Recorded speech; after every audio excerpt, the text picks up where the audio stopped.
Study our life. तो ये ज्ञान बिंदु का जो वीकली टेस्ट करवाया जाता है डबल स्टार सीरीज़ का, आज इसका सेट नंबर 3 होने वाला है और इसका सेट नंबर 4 आपको जो है थोड़ा सा लेट से आ जाएगा क्योंकि सैटरडे संडे का होता है। तो ये कल वाला सेट है, सेट नंबर 3। तो चलिए स्टार्ट करते हैं। तो पहला ही वीडियो आपका मैथ से प्रश्न है, इसमें बना लीजिएगा। इसका आंसर आपका हो जाएगा 41/81, ऑप्शन नंबर सी हो जाएगा। दूसरा है कि 3 सेक्टर अर्थव्यवस्था प्रारूप में समग्र मांग होती है।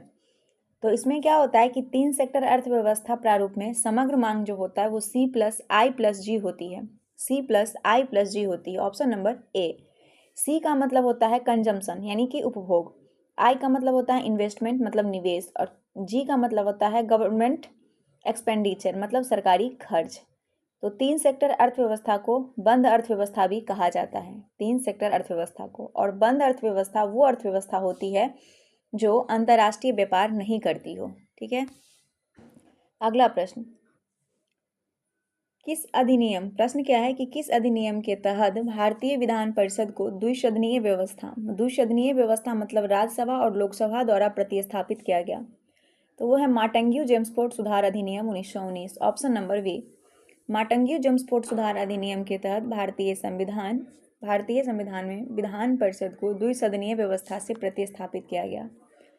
ये जो आपका माटंग्यू जेम्सफोर्ड सुधार है या फिर भारत सरकार अधिनियम इसी को बोलते हैं, इसका उद्देश्य था कि भारत में क्रमिक रूप से उत्तरदायी सरकार की स्थापना करना। क्या था? क्रमिक रूप से भारत में उत्तरदायी सरकार का स्थापना करना इसका मेन उद्देश्य था।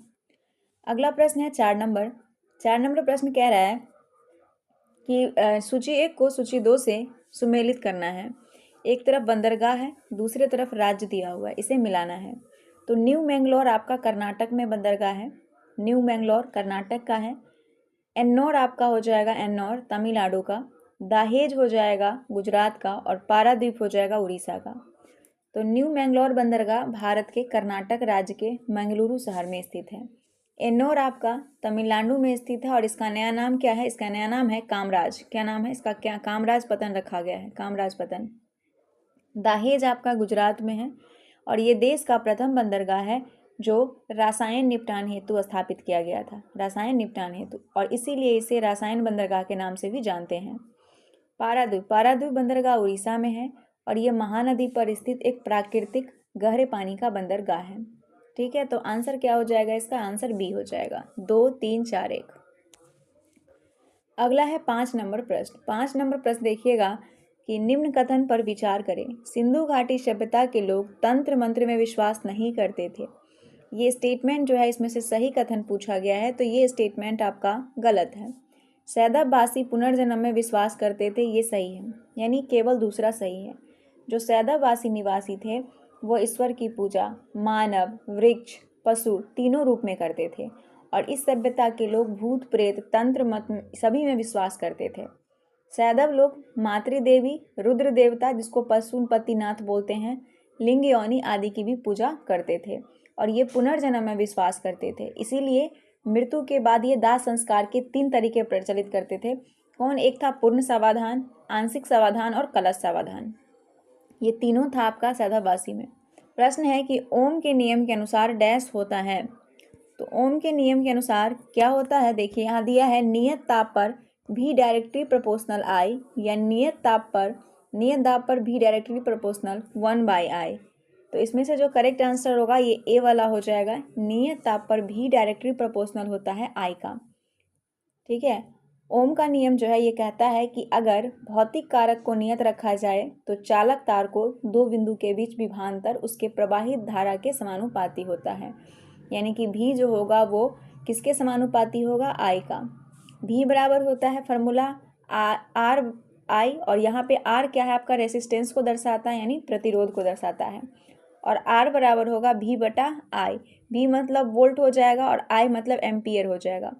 इसका क्या निकल के आएगा? ओम हो जाएगा, ओम। तो प्रतिरोध जो है किस कारक पर निर्भर होता है? तो प्रतिरोध जो होता है वो चालक तार की लंबाई पर निर्भर होता है, और दूसरा चालक तार के अनुप्रस्थ काट के क्षेत्रफल पर होता है। तीसरा तापमान पर, तो तापमान पर जो होता है वो आपका क्या हो जाएगा?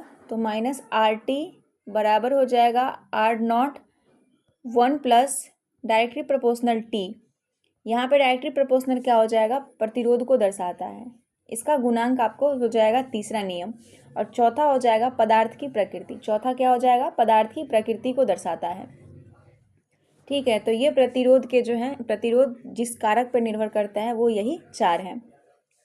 अगला प्रश्न है, सूची 1 को सूची 2 के साथ सुमेलित कीजिए। एक तरफ विटामिन का नाम है, दूसरी तरफ डिजीज दिया हुआ है।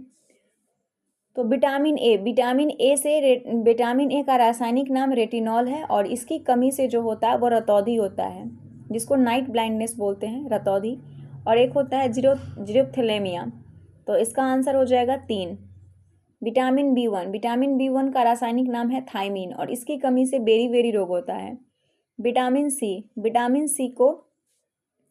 सी का रासायनिक नाम क्या है, स्कर्बिक अम्ल हो जाएगा और इसकी कमी से जो है स्कर्बिक रोग होता है और इसे एंटी कैंसर और एंटी रेबीज विटामिन भी कहा जाता है। तो इसका हो जाएगा स्कर्बी। और विटामिन डी जो होता है इसका साइंटिफिक नेम है कैल्सीफेरॉल और कैल्सीफेरॉल की कमी से रिकेट्स नामक बीमारी होता है। क्या होता है, रिकेट्स होता है। तो यहाँ पे आंसर आपका ए बन जाएगा। क्या बन जाएगा, ए।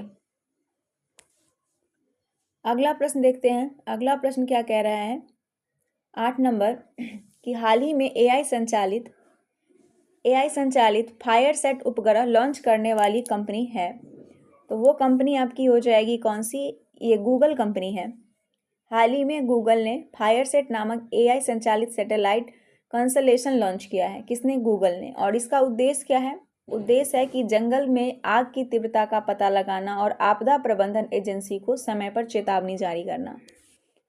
नेक्स्ट प्रश्न है 9 नंबर, हाल ही में सूक्ष्म लघु एवं मध्यम उद्योग के वर्गीकरण में संशोधन के बाद लघु उद्यम की निवेश की राशि 10 करोड़ से बढ़कर की गई है।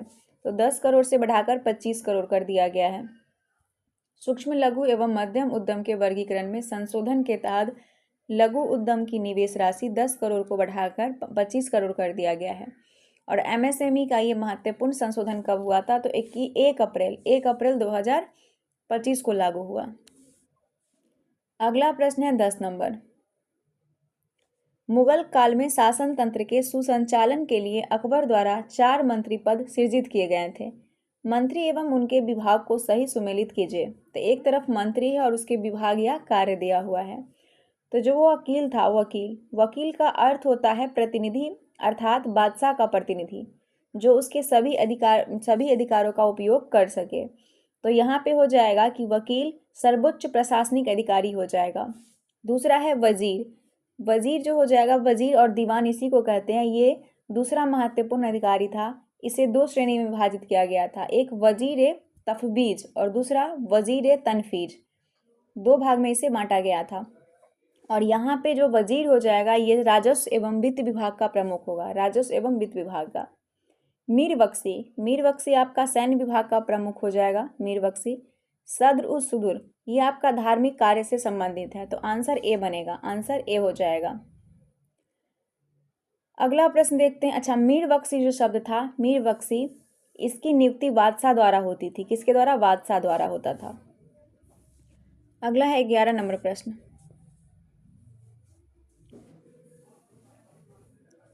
Select the correct indirect and direct form of the given sentence. कर दिए, my sister requested me to bring her a watch.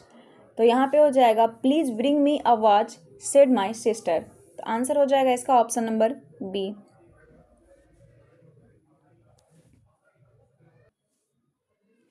निम्नलिखित में कौन सही सुमेलित है, प्रसिद्ध कलाकार और संबंधित नृत्य दिया हुआ है।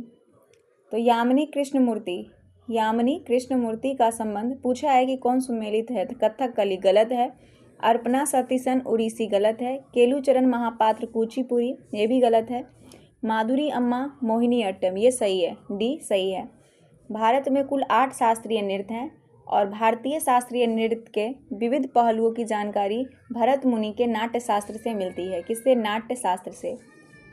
तो जो भारतनाट्यम है इससे संबंधित है यामिनी कृष्णमूर्ति का संबंध भारतनाट्यम से। ठीक है, और इनका संबंध, यामिनी कृष्णमूर्ति का संबंध कुचिपुड़ी से भी है। कुचिपुड़ी और भारतनाट्यम दोनों से इनका संबंध है। तो कथकली तो बिल्कुल गलत हो जाएगा। उसके बाद भारतनाट्यम के और भी कुछ कलाकार हैं, लक्ष्मी विश्वनाथ, पद्मा सुब्रमण्यम, मृणालिनी साराभाई, अलामल बल्ली। और कुचिपुड़ी के हैं यामिनी कृष्णमूर्ति, नाट्य कला निधि लक्ष्मी नारायण शास्त्री, बाला सरस्वती, राधा रेड्डी, इंद्रानी रहमान, अर्पणा सतीसन, जो कि यहाँ पे आपका उड़ीसी दिया हुआ है, ये गलत है, ये कुचिपुड़ी से संबंधित है। ठीक है। उसके बाद कथकली की बात करें तो कथकली से आपका गोपीनाथ, रीता गांगुली, गुरी कुच्ची कुरूप, मृणालिनी साराभाई सब कथकली से हैं। उड़ीसी से आपका इनका संबंध है, केलुचरण महापात्र का संबंध उड़ीसी से है, तो ये भी गलत है। ठीक है। अगला प्रश्न देखिएगा कि विश्व रेडियो दिवस कब मनाया जाता है? तो ये 13 फरवरी को विश्व रेडियो दिवस मनाते हैं। प्रत्येक वर्ष 13 फरवरी को विश्व रेडियो दिवस मनाने वाला एक अंतर्राष्ट्रीय दिवस है और इसे यूनेस्को के द्वारा 36वें सम्मेलन के दौरान 3 नवंबर 2011 को इस दिवस को मनाने का निर्णय लिया गया था और ये दिन लोगों को रेडियो के उपयोग के बारे में जागरूक करने के लिए मनाया जाता है। अगला सवाल है, निम्नलिखित कथन पर विचार कीजिए। मुद्रास्फीति की स्थिति में सभी वस्तु एवं सेवाएं की कीमत स्तर में वृद्धि एवं मुद्रा के मूल्य में गिरावट दर्ज की जाती है। ये स्टेटमेंट जो है सही है। मुद्रास्फीति के विपरीत अपस्फीति होती है, सही है। थोक मूल्य सूचकांक का प्रकाशन वाणिज्य एवं उद्योग मंत्रालय द्वारा किया जाता है, सही है। डी आंसर हो जाएगा। सभी स्टेटमेंट सही है। अब 15 नंबर प्रश्न है कि सूची 1 को सूची 2 से मिलान करना है ना। तो यहाँ पे दिया है एक तरफ सूची 1 को सूची 2 से मिलाना है। तो मौलिक कर्तव्य कहाँ से लिया गया है? तो संविधान की विशेषताएं और उसके स्रोत को हम देखेंगे। तो मौलिक अधिकार जो है ये लिया गया है आपका अमेरिका से। मूल कर्तव्य ये सोवियत संघ से लिया गया है। विधि द्वारा स्थापित प्रक्रिया ये जापान से है और उच्चतम न्यायालय परामर्श न्याय का निर्णय ये कनाडा से लिया गया है। तो आंसर हो जाएगा इसका सी। ठीक है। इसके अलावा अमेरिका से मूल अधिकार, न्यायपालिका की स्वतंत्रता, न्यायिक पुनरावलोकन, राष्ट्रपति पर महाभियोग सभी अमेरिका से ही लिया गया है। अगर रूस की बात करें तो रूस से मूल कर्तव्य प्रस्तावना में न्याय का आदर्श लिया गया है। ठीक है। जापान से इसके अलावा विधि द्वारा स्थापित प्रक्रिया लिया गया है। कनाडा से सशक्त केंद्र के साथ संघीय व्यवस्था, अपशिष्ट शक्तियों का केंद्र में निहित होना, केंद्र द्वारा राज्यपाल की नियुक्ति, ये सभी लिया गया है कनाडा से। 16 नंबर प्रश्न है कि उस बिंदु का नाम क्या है जहां भारत, चीन और म्यांमार मिलते हैं? तो दिफू दर्रा अरुणाचल प्रदेश में स्थित है। ये दर्रा भारत, चीन और म्यांमार की सीमा को जोड़ता है और यह एक त्रिजंक्शन बिंदु है। क्या है? त्रिजंक्शन बिंदु है। दिफू दर्रा अरुणाचल प्रदेश में स्थित है। कहाँ? अरुणाचल प्रदेश में। और ये दर्रा भारत, चीन और म्यांमार की सीमा को जोड़ता है और इसे त्रिजंक्शन कहा जाता है। अरुणाचल हिमालय का विस्तार भूटान हिमालय से लेकर पूर्व में दिफू दर्रा तक है और दिफू दर्रा सामरिक दृष्टि से महत्वपूर्ण है क्योंकि यहाँ 3 देश की सीमाएं जुड़ती हैं। अगला सवाल देखते हैं 17 नंबर। निम्नलिखित में असत्य कथन का चयन करें। असत्य कथन का चयन करना है तो कार्ल मार्क्स का जन्म ट्रियर नगर में हुआ था। ये स्टेटमेंट आपका सही है। पूछा है असत्य कथन, तो कार्ल मार्क्स हिंगल और एंगल्स के विचारों से प्रभावित था। ये भी सही है। कार्ल मार्क्स ने 1866 ईस्वी में दास कैपिटल की रचना की, ये गलत है। कार्ल मार्क्स ने 1867 में दास कैपिटल की रचना की थी और ये द्वंद्वात्मक भौतिकवाद का सिद्धांत कार्ल मार्क्स ने दिया था। ये भी सही है। द्वंद्वात्मक भौतिकवाद का सिद्धांत कार्ल मार्क्स ने दिया था। इसके अलावा इसके और भी सिद्धांत हैं, जैसे कि वर्ग संघर्ष का सिद्धांत इसी का है। राज्यहीन व वर्गहीन समाज की स्थापना, मूल और अतिरिक्त मूल का सिद्धांत, सभी कार्ल मार्क्स ने दिया है। अगला सवाल है 18 नंबर। सूची 1 को सूची 2 से मिलाना है। सूची 1 को सूची 2 से। एका आंदोलन जो है वो इनसे संबंधित है, मदारी पासी एवं सहरेब। बिचौलिया आंदोलन का संबंध हो जाएगा चारण एवं ब्रह्मदेव। बारदौली सत्याग्रह ये सरदार पटेल और तेभांगा आंदोलन कंपारंग सिंह। तो किसान आंदोलन और उसके नेतृत्वकर्ता को हमने देखा, जिसमें कि एका आंदोलन के नेतृत्वकर्ता हैं मदारी पासी एवं सहरेब। बिचौलिया आंदोलन के हो जाएंगे चारण एवं ब्रह्मदेव। बारदौली के हैं सरदार पटेल और तेभांग आंदोलन के कंपारंग सिंह हैं। तो आंसर क्या बनेगा, आंसर ए बन जाएगा। नेक्स्ट प्रश्न है 19 नंबर।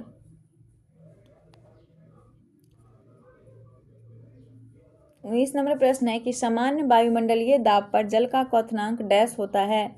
तो सामान्य वायुमंडल दाब पर जल का क्वथनांक 100 डिग्री सेल्सियस जो होता है, 100 डिग्री सेल्सियस होता है।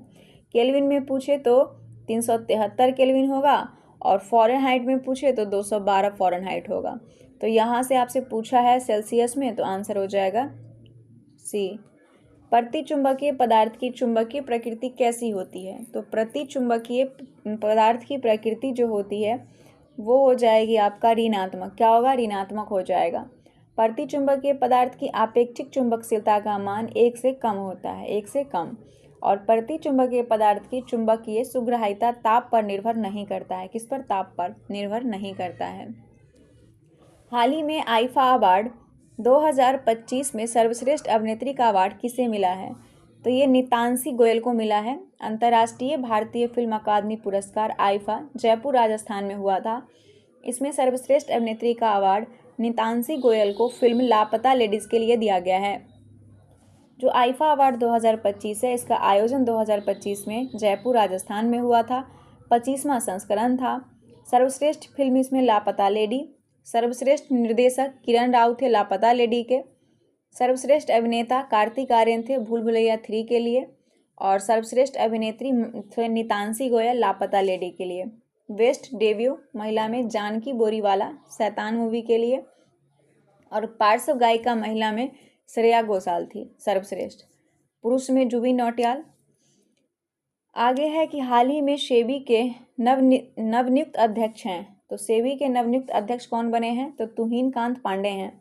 1 मार्च 2025 को सेबी के नए अध्यक्ष के रूप में तुहिन कांत पांडे का जो है, ये तुहिन कांत पांडे को चुना गया है। और ये 11वें क्रम के हैं। कितने? 11वें क्रम के हैं। माधवीपुरी जो बुच थी वो 10वें क्रम की। सालों बाद, अच्छा सेबी से इम्पोर्टेंट है कि सेबी का स्थापना कब हुआ था? तो 12 अप्रैल 1988 को इसका स्थापना हुआ था। सेबी का फुल फॉर्म है securities and exchange board of India. सालों बाद उसका प्रवासी पति लौटा, इस वाक्य में कौन सा शब्द विशेषण है? तो इसमें जो शब्द विशेषण है वो है प्रवासी। प्रवासी एक विशेषण शब्द है, यानी विशेषता को बताता है ना।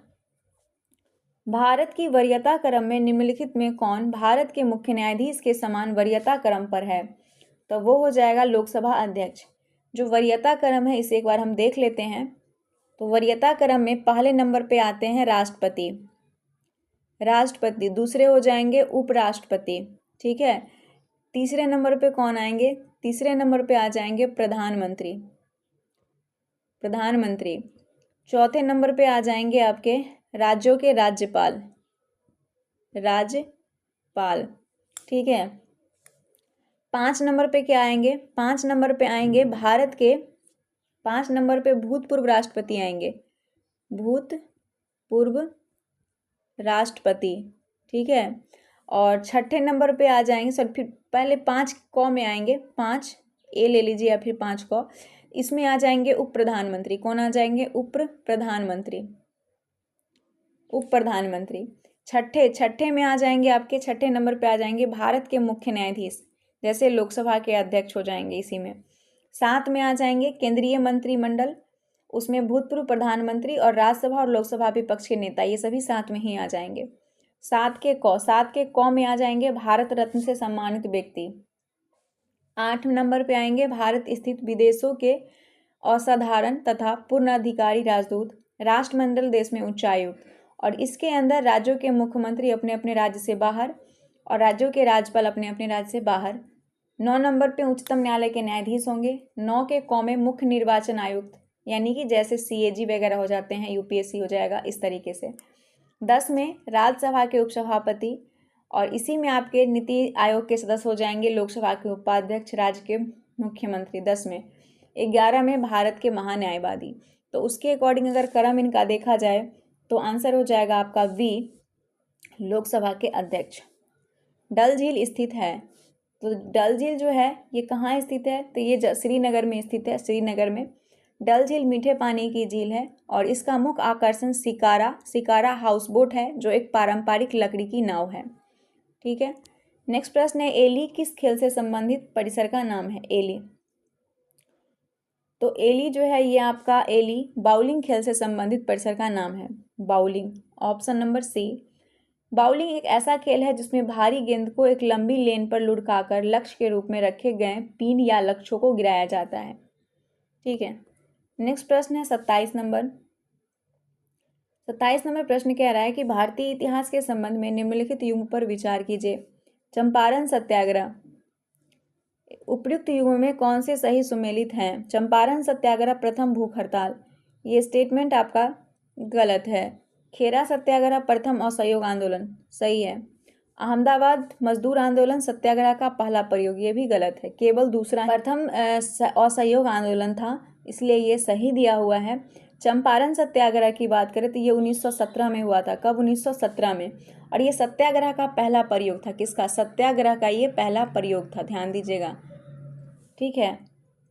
अहमदाबाद मजदूर आंदोलन ये 1918 में हुआ था और ये प्रथम भूख हड़ताल था, ये प्रथम भूख हड़ताल था, तो केवल आपका दूसरा सही होगा।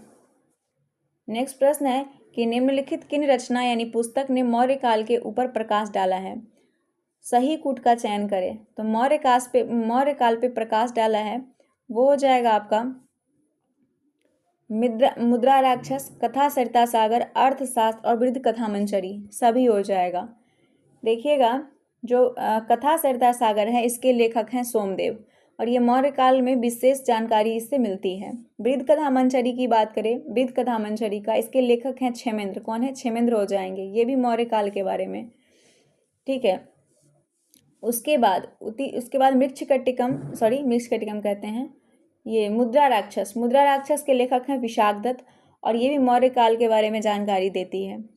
ठीक है। अर्थशास्त्र के लेखक हैं कौटिल्य और ये भी मौर्य काल के बारे में जानकारी देती है। निम्नलिखित समाधि स्थल पर विचार कीजिए। समाधि स्थल दिया हुआ है तो विजय घाट, किसान घाट, महाप्रयाण घाट और नारायण घाट। तो महाप्रयाण घाट और नारायण घाट नई दिल्ली में स्थित नहीं है, क्योंकि आपको स्थित नहीं है वो पूछा गया है। तो विजय घाट और किसान घाट, महाप्रयाण घाट और नारायण घाट, तो नारायण घाट और महाप्रयाण घाट ये दोनों दिल्ली में नहीं है, तो आंसर बनेगा आपका डी 3 और 4, ये जो है स्थित सही नहीं है। कुछ घाट को हम देखते हैं। सबसे पहले देख लीजिए राजघाट। राजघाट का संबंध किससे है? महात्मा गांधी से और ये नई दिल्ली में है। शांति घाट जवाहरलाल नेहरू का है, ये भी नई दिल्ली में है शांति घाट। शक्ति स्थल इंदिरा गांधी का नई दिल्ली में है। विजय घाट लाल बहादुर शास्त्री का नई दिल्ली में है। ठीक है। अभय घाट मोरारजी देसाई का है अहमदाबाद में। वीर भूमि राजीव गांधी का नई दिल्ली में। किसान घाट चौधरी चरण सिंह का नई दिल्ली में है। उदय भूमि KR नारायण का नई दिल्ली में। महाप्रयाण घाट डॉक्टर राजेंद्र प्रसाद का है पटना बिहार में महाप्रयाण। और नारायण घाट ये आपका गुलजारी लाल नंदा का है जो कि अहमदाबाद में है। अगला सवाल है कि किसी तरल पदार्थ के तुलनात्मक घनत्व को किस यंत्र के द्वारा मापा जाता है? तो आंसर हो जाएगा इसका ऑप्शन नंबर वी, हाइड्रोमीटर से। किसी तरल पदार्थ के तुलनात्मक घनत्व को हाइड्रोमीटर से मापते हैं। ग्रेविमीटर से किसी विशिष्ट स्थान का गुरुत्वाकर्षण का मापन करते हैं, किसी विशिष्ट स्थान का। हाइग्रोमीटर वायुमंडल के सापेक्षिक आर्द्रता का मापन करता है। और फेदोमीटर समुद्र की गहराई मापते हैं, फेदोमीटर। आगे है कि प्रकाश के अवयवी वर्णों में विभाजन की घटना को क्या कहते हैं? तो प्रकाश के अवयवी वर्ण में विभाजन की घटना को कहते हैं विक्षेपण। क्या कहते हैं? विक्षेपण। प्रकाश के अवयवी वर्णों में विभाजन की घटना को विक्षेपण यानी डिस्पर्सन कहते हैं। श्वेत प्रकाश का अवयवी रंग सबसे पहले होता है बैगनी, फिर इंडिगो, फिर आपका ब्लू, फिर हो जाएगा आपका ग्रीन, फिर येलो, ऑरेंज और रेड हो जाएगा। ये क्रम याद रखिएगा। नेक्स्ट प्रश्न है कि हाल ही में मुख्यमंत्री नीतीश कुमार द्वारा किस अवसर पर बिहार वृक्ष सुरक्षा दिवस 2025 मनाया गया? तो बिहार वृक्ष सुरक्षा 2025 मनाया गया है ये रक्षाबंधन के अवसर पर। 9 अगस्त 2025 को रक्षाबंधन के अवसर पर बिहार के मुख्यमंत्री ने पटना स्थित राजधानी वाटिका में एक पेड़ को राखी बांधकर पौधारोपण कर बिहार वृक्ष सुरक्षा दिवस के रूप में यानी कि बिहार संरक्षण दिवस मनाया। और ये दिवस 13 अगस्त 2012 को मुख्यमंत्री नीतीश कुमार द्वारा रक्षाबंधन के अवसर पर शुरू किया गया था। अगला है 33 नंबर की हाल ही में भारत सरकार के किन 2 सार्वजनिक क्षेत्र के उपक्रम को नवरत्न का दर्जा प्रदान किया गया? तो अभी दिया गया है, एक तो IRCTC और दूसरा IRFC को, ऑप्शन नंबर सी। भारतीय railway catering and tourism corporation इसका हिंदी में का नाम है, और दूसरा IRFC यानी कि भारतीय रेलवे वित्त निगम को भारत सरकार द्वारा नवरत्न का दर्जा दिया गया है, और ये मान्यता जो है IRCT का 25वां है और IRFC का 26वां हो जाएगा।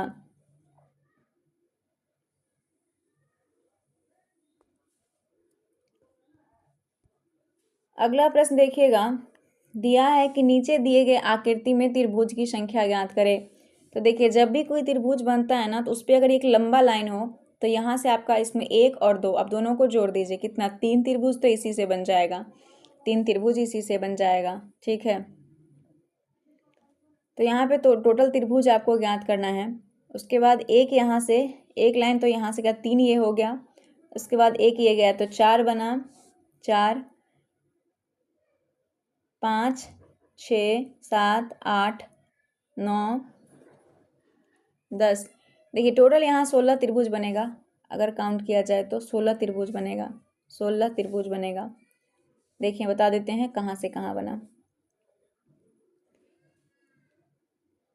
मान लीजिए इस त्रिभुज का नाम है A, B और C, ठीक है, और इसका नाम दे दीजिए O।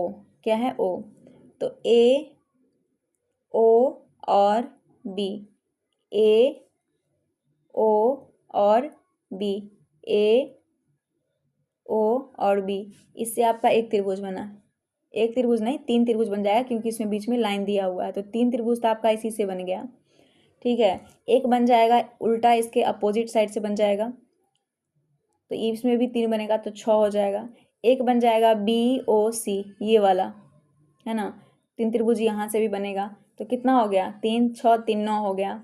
फिर देखिएगा ABC से, A, B और C से फिर 3 बनेगा, तो कितना हो जाएगा आपका, टोटल 16 हो जाएगा, और एक पूरा त्रिभुज हो जाएगा, इसलिए टोटल 15 और उसमें से एक पूरा हो जाएगा, तो 16 त्रिभुज बनेगा। कितना, 16। आगे देखिएगा, बिहार की भूगर्भिक संरचना के दृष्टिकोण से सबसे पुरानी चट्टान स्थित है।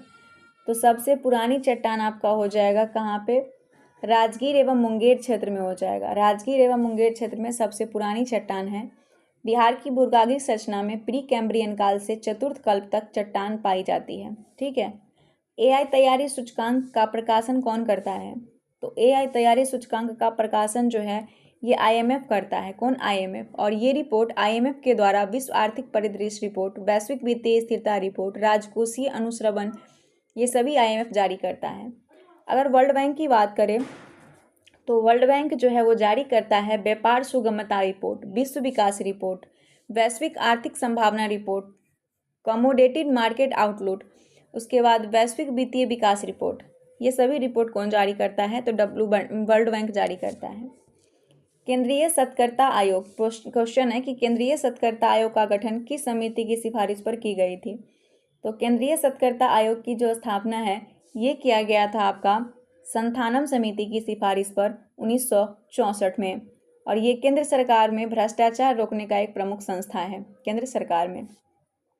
ठीक है, स्वर्ण सिंह समिति की बात करें तो ये आपका 1976 का है, और ये मौलिक कर्तव्य की सिफारिश के इसमें किया गया था। 42वां संविधान संशोधन 1976 के माध्यम से मौलिक कर्तव्य को संविधान के भाग 4A में जोड़ा गया था। रघुराम राजन समिति, ये 2007 का है, और उद्देश्य था भारत में वित्तीय क्षेत्र में अगली पीढ़ी के सुधार का प्रस्ताव देना। ठीक है, भारत प्रशासनिक सुधार आयोग, पहला इसका 1966 में इसका जो है आया था। अध्यक्ष थे मोरारजी देसाई। उद्देश्य था देश की प्रशासनिक जांच करना और प्रशासन पुनर्गठन व सुधार हेतु सिफारिश देना। न्यूयॉर्क किस नदी के तट पर स्थित है? तो न्यूयॉर्क हो जाएगा हडसन नदी के तट पर। कहाँ पे? हडसन नदी के तट पर है न्यूयॉर्क। निम्नलिखित में कौन नौजवान सभा में सम्मिलित नहीं थे? तो नौजवान सभा में जो सम्मिलित नहीं थे वो हो जाएंगे चंद्रशेखर आजाद, शामिल नहीं थे। नौजवान सभा की स्थापना 1926 में, कब? 1926 में पंजाब में हुआ था, जिसके संस्थापक भगत सिंह, यशपाल और छविलाल दास थे। निम्न कथन पर विचार कीजिए। 40 नंबर प्रश्न दिया है कि कथन पर विचार करें। सबसे पहले है कि सिंधु घाटी सभ्यता कांस्ययुगीन सभ्यता थी जिसका उद्भव ताम्रपाषाणिक पृष्ठभूमि में भारत के दक्षिण पश्चिम क्षेत्र में हुआ। ये स्टेटमेंट आपका जो है गलत कथन पूछा गया है, तो ये आपका गलत हो जाएगा। सिंधु सभ्यता में मंगोलाइड प्रजाति के लोग सबसे ज़्यादा रहते थे, ये भी गलत है। सिंधु सभ्यता का दक्षिणी विस्तार दहमदाबाद तक है, ये सही है। केवल तीसरा सही है, 1-2 आपका गलत हो जाएगा। सिंधु घाटी सभ्यता कांस्ययुगीन सभ्यता थी, इसका उद्भव ताम्रपाषाणिक पृष्ठभूमि में भारत के पश्चिमी क्षेत्र में जो है वो हुआ था। और सिंधु घाटी सभ्यता में 4 प्रजाति निवास करती थी, भूमध्य सागरीय, प्रोटो ऑस्ट्रेलियाइड, अल्पाइन और मंगोलाइड। बिहार में जातिगत गणना की शुरुआत किस तिथि से की गई? तो वो किया गया है 7 जनवरी 2023 से, है ना। द्वितीय चरण की शुरुआत 1 अप्रैल 2023 से हुई है। निम्नलिखित में किस वैज्ञानिक को स्टॉकहोम जल पुरस्कार 2025 से सम्मानित किया गया है? तो ये दिया गया है गूटर ब्लोचेसल को। प्रसिद्ध जल विज्ञानी गूटर ब्लोचेसल को स्टॉकहोम जल पुरस्कार 2025 दिया गया है। ठीक है। नेक्स्ट प्रश्न है कि एक अधातु जो कमरे के तापमान पर द्रव के रूप में मिलती है वो है, तो वो आपका हो जाएगा ब्रोमीन। ब्रोमीन एकमात्र अधातु है जो कमरे के ताप पर द्रव अवस्था में रहता है। और पारा की बात करें तो पारा एक असामान्य धातु है जो कमरे के ताप पर द्रव अवस्था में रहता है, पारा। इंसुलिन स्रावित होता है।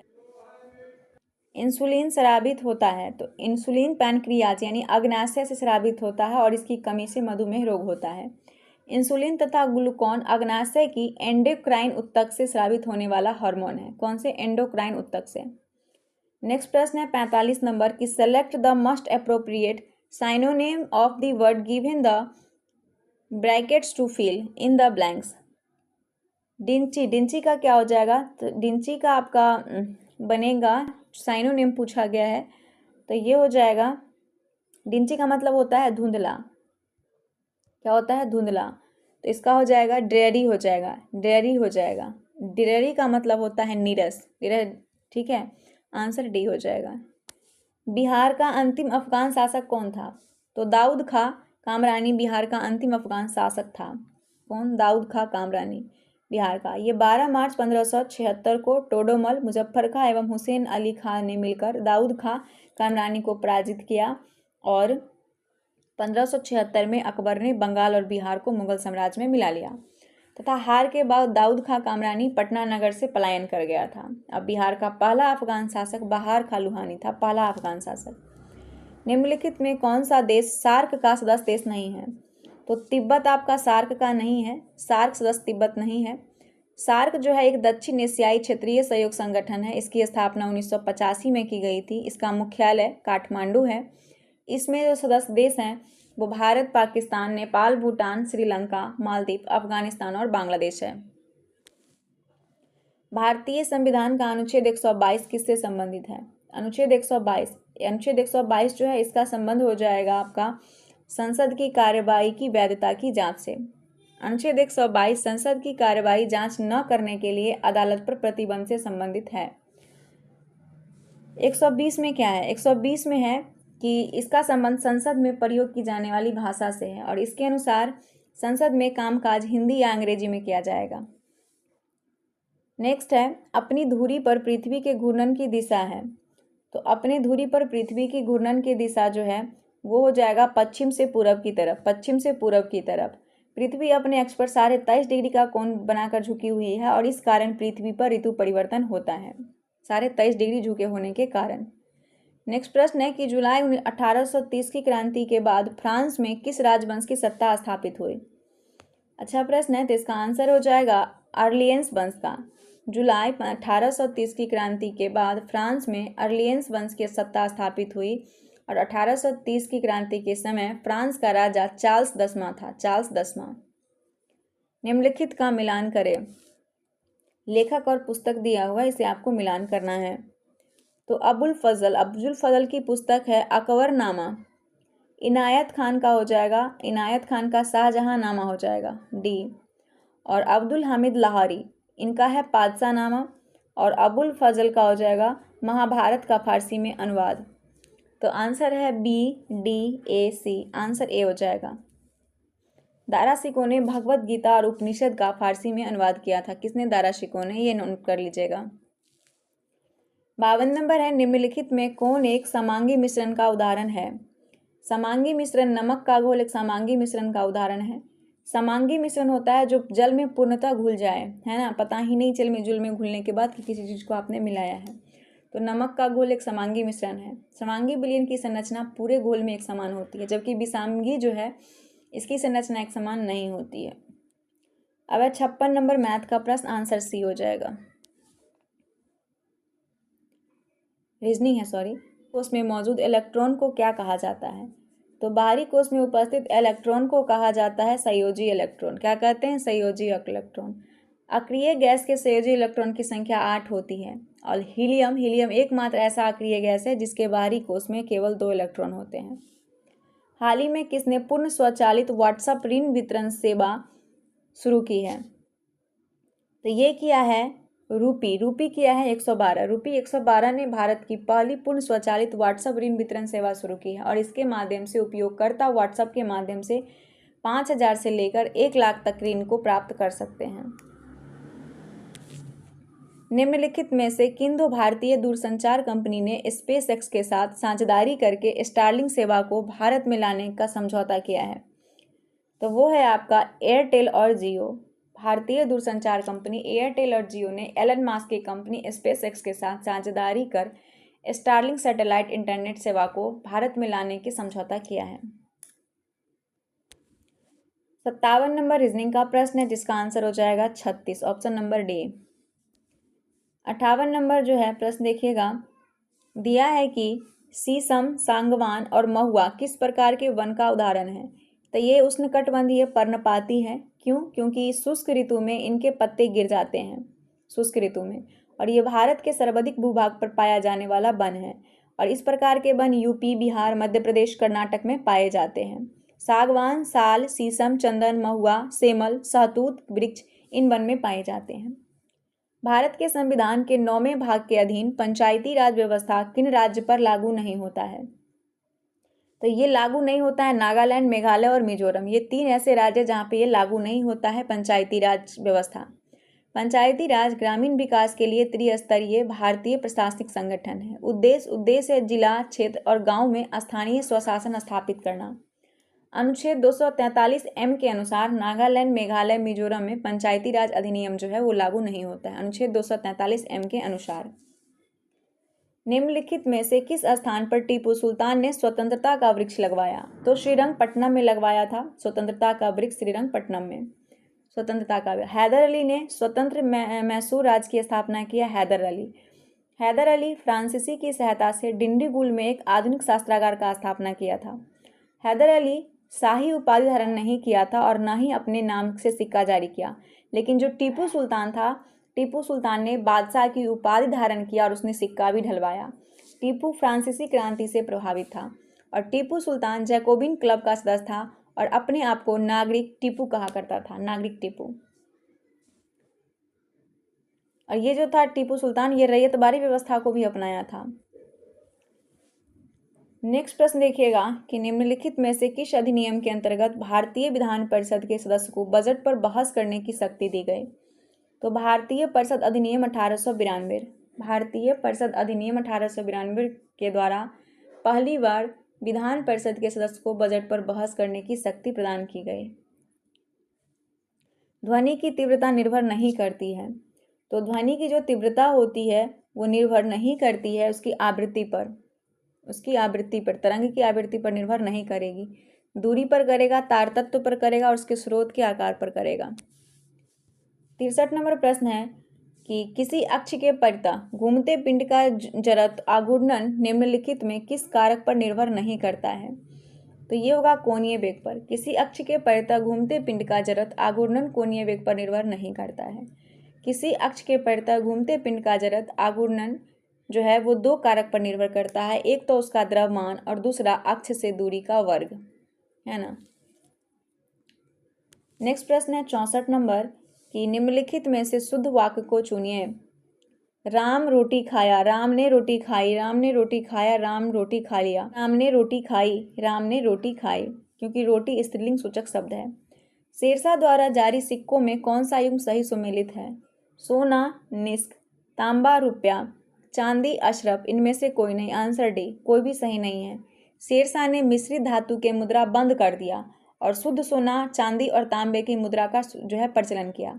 शेरशाह द्वारा जारी सोने के सिक्कों को अशरफ, चांदी के सिक्के को रुपया और तांबे के सिक्कों को दाम कहा जाता था। चांदी का रुपया सर्वप्रथम शेरशाह ने ही जारी किया था। निम्नलिखित में किसे हाल ही में भारत का 58वां बाघ अभ्यारण्य घोषित किया गया? तो मध्य प्रदेश के शिवपुरी में स्थित माधव राष्ट्रीय उद्यान को हाल ही में केंद्रीय पर्यावरण मंत्री भूपेंद्र यादव ने आधिकारिक रूप से 58वें बाघ अभ्यारण्य के रूप में घोषित किया है। माधव राष्ट्रीय उद्यान जो कि एमपी में है। हाल ही में कार्बन बाजार का पहला अंतर्राष्ट्रीय सम्मेलन प्रकृति 2025 का आयोजन कहाँ किया गया? तो ये आयोजन हुआ है आपका नई दिल्ली में। कार्बन बाजार का पहला अंतर्राष्ट्रीय प्राकृतिक 2025 का उद्घाटन विद्युत और आवासन एवं शहरी मामलों के मंत्री मनोहर लाल ने नई दिल्ली में किया। और इस सम्मेलन का आयोजन बीईई मतलब ऊर्जा दक्षता ब्यूरो ने विद्युत मंत्रालय के संरक्षण में किया। निम्नलिखित में कौन सी आर्थिक क्रिया प्राथमिक क्षेत्र का हिस्सा नहीं है? गैस, जल और विद्युत आपूर्ति। गैस, जल एवं विद्युत आपूर्ति द्वितीयक क्षेत्र में शामिल किया जाता है। प्राथमिक क्षेत्र में वो अर्थव्यवस्था है जहाँ पे प्राकृतिक संसाधन को उत्पाद के रूप में प्राप्त किया जाता है, जैसे कृषि एवं संबंध, वानिकी, मत्स्य पालन प्राथमिक क्षेत्र में आते हैं। द्वितीय क्षेत्र में वो अर्थव्यवस्था होगा जो प्राथमिक क्षेत्र के उत्पाद को अपनी गतिविधि में कच्चे माल की तरह उपयोग करते हैं, जैसे निर्माण, गैस, जल, विद्युत आपूर्ति। और तीसरा सेवा क्षेत्र होता है। निम्नलिखित में कौन सी निकाय संवैधानिक नहीं है? तो इसमें नीति आयोग आपका संवैधानिक नहीं है। नीति आयोग संविधानेतर संस्था है। वस्तु और सेवा कर की बात करें तो ये 101 में संविधान संशोधन 2016 ने संविधान में एक नया अनुच्छेद 279 का ए जोड़ा और ये एक संवैधानिक निकाय है। अनुसूचित जाति के लिए राष्ट्रीय आयोग की बात करें तो ये आर्टिकल आपका 338 में द्वारा किया गया है, ये भी संवैधानिक निकाय है। राष्ट्रीय पिछड़ा वर्ग आयोग की बात करें तो राष्ट्रीय पिछड़ा वर्ग आयोग 102 में संविधान संशोधन 2018 द्वारा इसे संवैधानिक दर्जा दिया गया आर्टिकल 338 बी के तहत। और नीति आयोग का स्थापना 1 जनवरी 2015 को हुआ है। ये न तो संवैधानिक है न ही वैधानिक है, ये गैर संवैधानिक अथवा संविधानेतर निकाय है। भारत के राष्ट्रपति के संदर्भ में निम्नलिखित में कौन सा कथन असत्य है? राष्ट्रपति अपना त्यागपत्र लोकसभा अध्यक्ष को देता, ये गलत है, ये उपराष्ट्रपति को देगा। किसको? उपराष्ट्रपति को देगा। उपराष्ट्रपति राष्ट्रपति को देगा। नेक्स्ट प्रश्न है 71 नंबर कि निम्नलिखित में कौन सा महाद्वीप विश्व का सर्वाधिक नागरीकृत महाद्वीप है? तो वो है यूरोप। यूरोप विश्व का सर्वाधिक नागरीकृत महाद्वीप है। यूरोप महाद्वीप में कितने देश हैं? तो 46 देश हैं और इसे प्रायद्वीपों का प्रायद्वीप भी कहा जाता है। कोलकाता के कांग्रेस अधिवेशन जो कि 1906 में हुआ था, इसमें गरमपंथी ने 4 प्रस्ताव पारित किए, जिसमें निम्नलिखित में कौन सा प्रस्ताव शामिल नहीं था? तो इसमें से स्वदेशी आंदोलन शामिल था, स्वशासन शामिल था, राष्ट्रीय शिक्षा शामिल था, पूर्ण स्वराज शामिल नहीं था। कोलकाता में कांग्रेस के वार्षिक अधिवेशन के दौरान गरमपंथी ने जो प्रस्ताव पारित किया उसमें पूर्ण स्वराज का प्रस्ताव नहीं था, पूर्ण स्वराज नहीं था। इसमें था स्वदेशी आंदोलन, बहिष्कार आंदोलन, स्वशासन तथा राष्ट्रीय शिक्षा से संबंधित प्रस्ताव पारित किए गए थे। निम्नलिखित सूत्रों में से कौन सा कैल्शियम कार्बोनेट को निरूपित करता है? तो CaCO3 कैल्शियम कार्बोनेट को निरूपित करता है। नेक्स्ट प्रश्न है मैथ का, जिसका आंसर हो जाएगा आपका 400, ऑप्शन नंबर ए। केंद्रीय कोयला और खनन मंत्री जी किशन रेड्डी ने किस राज्य में नामचिक नामफुक नामक पहली वाणिज्यिक कोयला खदान का शुभारंभ किया? तो अरुणाचल प्रदेश में। केंद्रीय कोयला और खान मंत्री जी किशन रेड्डी ने अरुणाचल प्रदेश में नामचिक नामफुक नामक पहली वाणिज्यिक कोयला खदान का शुभारंभ किया है और ये खदान की लागत है 100 करोड़ से ज़्यादा। वंशागति में क्रोमोसोमवाद का सिद्धांत प्रस्तुत किया था। तो वंशागति में क्रोमोसोमवाद का सिद्धांत सटन एवं बोवेरी ने प्रस्तुत किया था। आंसर सी हो जाएगा, सटन एवं बोवेरी ने। और ये जो है वंशागति का जीन मत मर्गन ने दिया था? जीन मत मर्गन ने दिया था। गुणसूत्र का नाम वाल्टेयर ने दिया था। नेक्स्ट प्रश्न है 77 नंबर। हाल ही में किस स्थान पर स्वतंत्रता सेनानी पोट्टी श्रीरामुलु की 58 फीट ऊंची प्रतिमा स्थापित की घोषणा की गई है? तो ये आंध्र प्रदेश के मुख्यमंत्री एन चंद्रबाबू नायडू ने अमरावती में स्वतंत्रता सेनानी पोट्टू श्रीरामुलु की 58 फीट ऊंची प्रतिमा स्थापित करने की घोषणा की। कहाँ पे? अमरावती में। नेक्स्ट प्रश्न है, चिनाब और झेलम नदी के बीच स्थित दोआब को किस नाम से जाना जाता है? तो इसे चाज दोआब कहते हैं। उत्तर भारत का मैदान मुख्यतः सिंधु, गंगा और ब्रह्मपुत्र नदी और इनकी सहायक नदियों द्वारा बहकर लाए गए जलोढ़ निक्षेप में निर्मित हुआ है और इस मैदान की जो लंबाई है पूरब से पश्चिम में वो 3200 किलोमीटर है, पूरब से पश्चिम। और इसकी चौड़ाई की बात करें तो 150 से लेकर 300 किलोमीटर इसकी चौड़ाई है। पश्चिम में राजस्थान से लेकर पूर्व में असम तक फैला इस विशाल मैदान को ऊंचाबाच में प्रादेशिक भिन्नता के कारण 4 भाग में विभाजित किया गया है। 4 भाग में राजस्थान का मैदान, पंजाब हरियाणा का मैदान, गंगा का मैदान और ब्रह्मपुत्र का मैदान।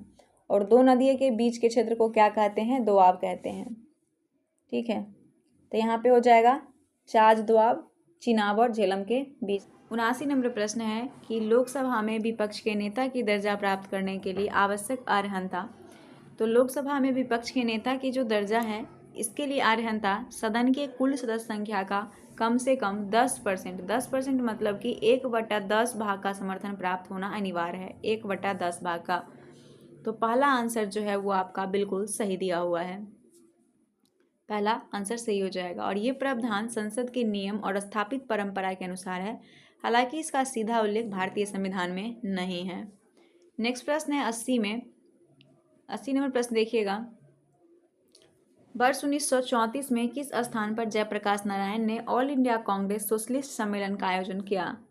तो 1934 में ऑल इंडिया कांग्रेस सोशलिस्ट सम्मेलन का आयोजन जयप्रकाश नारायण ने पटना में किया। कहाँ पे? पटना में। कांग्रेस समाजवादी पार्टी अक्टूबर 1934 में बंबई में एक बैठक के दौरान की गई थी और इसके संस्थापक आचार्य नरेंद्र देव और महासचिव जयप्रकाश नारायण थे। हिंदू सभा की स्थापना की बात करें तो हिंदू सभा 1915 में हरिद्वार के कुंभ मेला के दौरान मदन मोहन मालवीय द्वारा किया गया था। नेक्स्ट प्रश्न देखिएगा। गंदे सार्वजनिक मूत्रालय में से निम्न में से कौन सी गैस निकलती है? तो अमोनिया। गंदे सार्वजनिक मूत्रालय में से अमोनिया गैस निकलती है और मूत्र में यूरिया होता है जो बैक्टीरिया द्वारा अमोनिया में विघटित हो जाता है। अमोनिया नाइट्रोजन का हाइड्राइड है। हाइड्रोजन और यूरिया के निर्माण में अमोनिया का प्रयोग होता है और द्रवित अमोनिया का उपयोग प्रशीतक में बर्फ जमाने हेतु होता है, बर्फ जमाने हेतु। नेक्स्ट प्रश्न है कि दूध के फटने पर कौन सा एसिड उत्पन्न होता है? तो दूध के फटने पर लैक्टिक एसिड उत्पन्न होता है। Lactic acid. टार्ट्रिक एसिड किस में होता है? इमली में होता है, कच्चा आम में और अंगूर में होता है। एसिटिक एसिड की बात करें तो ये सिरका में पाया जाता है और ब्यूट्रिक ये डेयरी उत्पाद में होता है, ब्यूट्रिक। हाल ही में चर्चा में रहा चागोस द्वीप समूह चागोस द्वीप समूह में कितने द्वीप शामिल हैं? तो चागोस द्वीप समूह में 58 यानी 58 द्वीप शामिल हैं। ये जो चागोस द्वीप समूह है ये हिंद महासागर में मालदीव द्वीप समूह के दक्षिण में लगभग 500 किलोमीटर की दूरी पर है और इसको चर्चा में रहने का कारण है कि यहाँ पे चागोस द्वीप समूह ब्रिटेन और मॉरिशस के बीच क्षेत्रीय विवाद तथा वहाँ स्थित अमेरिका सैन्य जो अड्डा था इसके कारण ये चर्चा में रहा। नेक्स्ट प्रश्न है कि विश्व खुशहाली रिपोर्ट 2025 में भारत का स्थान। तो विश्व खुशहाली रिपोर्ट 2025 में भारत 147 देश में 118 स्थान पे है। 147 में 118 है। नेक्स्ट है आपका रीजनिंग का प्रश्न। यहाँ पे बताना है कि 18, 27, 68 का चौथा समानुपाती, तो वो हो जाएगा 102। चौथा समानुपाती बराबर होता है तीसरी संख्या गुने दूसरी संख्या बटा पहली संख्या, यानी कि तीसरी और दूसरी संख्या से गुना करके पहली संख्या से डिवाइड करना। अलंकृत हाथी, वक्राकार ईंट, कंघा, लिपस्टिक, 4 पहिए वाली गाड़ी निम्न में किन हड़प्पा स्थल में पाया गया? तो ये सभी प्राप्त हुआ है चनुद्रों से। चनुद्रों से जो है अलंकृत हाथी, वक्राकार ईंट, कंघा, लिपस्टिक, 4 पहियों वाली गाड़ी जो है ये पाया गया है। हड़प्पा से क्या क्या मिला है? तो हड़प्पा से कब्रिस्तान R37, समाधान पेटिका, शंख का बना बैल, उर्वरता की देवी के जो साक्ष्य प्राप्त हुए हैं। मोहनजोदड़ो से वृद्ध स्नानागार, मातृ देवी की मूर्ति, कांसे की नर्तकी की मूर्ति, 6 भट्टों के अवशेष, मिट्टी का तराजू मिला है। कालीबंगा से देखेंगे तो आयतकार 7 अग्नि वेदिका, जूते हुए खेत के साक्ष्य, माणिक एवं मिट्टी के मनके, कांच और मिट्टी की चूड़ियां मिला है।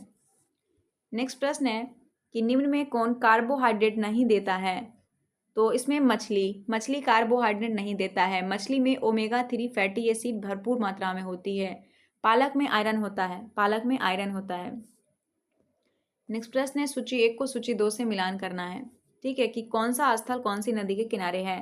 तो कालीबंगा ये हो जाएगा घग्गर नदी, चनुद्रो सिंधु नदी, रंगपुर हो जाएगा भादर और रोपर हो जाएगा सतलज नदी। तो ऑप्शन नंबर ए हो जाएगा। हड़प्पा किस नदी पे है? हड़प्पा रावी नदी पे है। मोहनजोदड़ो सिंधु नदी पे है। चनुद्रो आपका सिंधु और कालीबंगा घग्गर। कोटदीजी भी सिंधु नदी पे है। रंगपुर भादर पे हो जाएगा। रोपर सतलज पे। लोथल भोगबा आलमगीरपुर हिंडन नदी पे। नेक्स्ट प्रश्न है 89 नंबर, जो दिया है कि सूची 1 को सूची 2 से मिलान करना है। एक तरफ प्रमुख निकाय है, उस स्थापना वर्ष दिया हुआ है। तो जो प्रवर्धन निदेशालय है, मतलब ईडी जिसको बोलते हैं, इसका स्थापना हुआ था 1956 में ईडी का। राष्ट्रीय बाल अधिकार संरक्षण आयोग का स्थापना हुआ था 2007 में। राष्ट्रीय मानव अधिकार आयोग, इसका स्थापना 1993 में। और भारतीय प्रतिस्पर्धा आयोग का स्थापना 2003 में हुआ था। इसके अलावा सीबीआई का 1963 में हुआ था, सीबीआई का। और राष्ट्रीय अल्पसंख्यक का भी 1993 में ही हुआ था, याद रखिएगा। तो यहाँ पे आंसर देखेंगे, आंसर कौन हो जाएगा? 3, 4, 2, 1। देखिए इधर ऑप्शन ए हो जाएगा, ऑप्शन ए। ब्लड कैंसर को आमतौर पर किस नाम से जाना जाता है? ब्लड कैंसर को आमतौर पर ल्यूकेमिया के नाम से भी जानते हैं। किसके नाम से? ल्यूकेमिया के नाम से जानते हैं। कर्क रोग कैंसर से संबंधित है, कर्क रोग। अगला है 91 नंबर प्रश्न, हाल ही में बलूचिस्तान लिबरेशन आर्मी ने किस यात्री ट्रेन को हाईजैक किया था? तो ये ध्यान दीजिएगा, ये जो था पाकिस्तान में बलूचिस्तान लिबरेशन आर्मी ने एक यात्री ट्रेन जाफर एक्सप्रेस को हाईजैक किया था। किसको? जाफर एक्सप्रेस को। उद्देश्य क्या था? उद्देश्य था बलूचिस्तान को स्वतंत्र राज्य बनाना। हाल ही में अमेरिका के राष्ट्रपति डोनाल्ड ट्रंप ने किस भाषा को देश का आधिकारिक भाषा बनाने की घोषणा की? तो डोनाल्ड ट्रंप ने अंग्रेजी को अमेरिका की आधिकारिक भाषा के रूप में घोषित किया है। नेक्स्ट प्रश्न है 93 नंबर, यहाँ पे मैथ का प्रश्न है जिसका आंसर है 38, ऑप्शन नंबर बी। 94 नंबर प्रश्न है कि एफ्लाटॉक्सिन नामक विष उत्पन्न किया जाता है। एफ्लाटॉक्सिन नामक विष फंगस द्वारा उत्पन्न होता है। किससे? फंगस से। कवक, शैवाल, लाइकेन आदि थैलोफाइटा समूह के अंतर्गत आता है। लसिका किसमें उपस्थित होती है? तो जो लसिका है वो संवहन उत्तक में उपस्थित होती है। किसमें? संवहन में। तरल उत्तक को संवहनीय उत्तक भी कहते हैं।